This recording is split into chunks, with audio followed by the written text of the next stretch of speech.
What's up, everybody? GrandMaster Gathings here, alongside me, Master Isaiah Gathings Jr.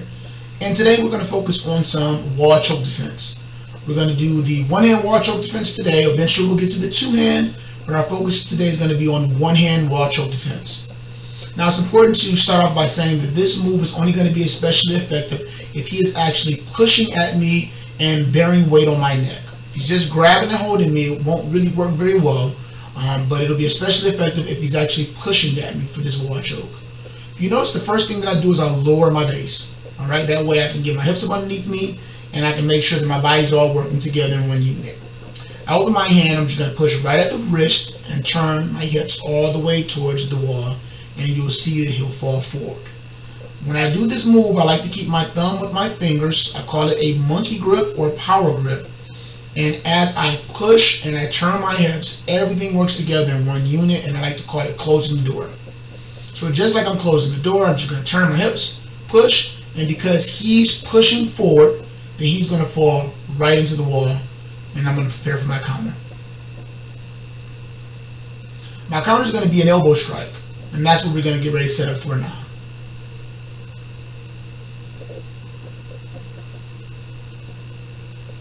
So as we change angles, you can see me doing the move, closing the door, and now you can see the counter elbow strike landing effectively. What you can see from this angle is me trapping the wrist, which is going to be something that we're going to show you in just a moment, because we're going to change angles again so that way you can see us trapping the wrist. So as he pushes, I turn my body, close the door, come back with the counter elbow strike. Now as we change the angles once more, you can see that wrist trap right there.